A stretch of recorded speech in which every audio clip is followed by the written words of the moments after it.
अस्सलामुअलैकुम। कैसे हैं आप सब लोग? उम्मीद है सब ठीक ठाक होंगे, मज़े में होंगे। आपने यकीनन दूध जलेबी तो बहुत खाई होगी कि जस्ट जलेबी को दूध में भिगोकर रख दिया और फिर खा लिया। लेकिन आज मैं आपको ज़रा स्पेशल दूध जलेबी प्याला असम्बल करना बताऊंगी। मैंने अपने इंस्टा पर स्टोरी में ये दूध जलेबी प्याला बनाया था, तो बहुत सारे मैसेज आए कि हमें भी बनाना सिखाएं।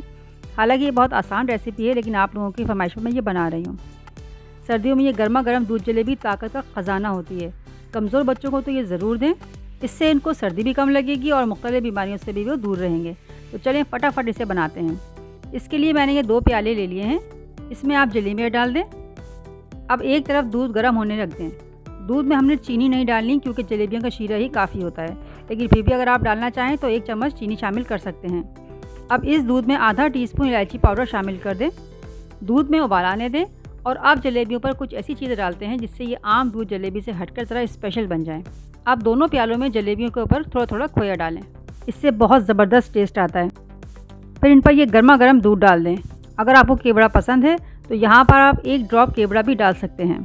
आखिर में इस पर कटे हुए बादाम और पिस्ते डाल दें। 15 मिनट इसे सोक होने दें ताकि ये अच्छी तरह फूल जाएँ। अब इसे चाहें तो आप इसे फ्रिज में रखकर ठंडा भी सर्व कर सकते हैं, या इसे गर्मा गर्म भी खा सकते हैं। दोनों तरह ही अच्छी लगती है, लेकिन सर्दियों में ये गरम गरम बहुत मज़े की लगती है। यकीनन आपको ये तरीका बहुत पसंद आया होगा। अगर अच्छा लगा हो तो इसे लाइक करें और मेरे चैनल को सब्सक्राइब करें, और मुझे इंस्टा और फेसबुक पर भी फॉलो करें। जज़ाकल्लाह।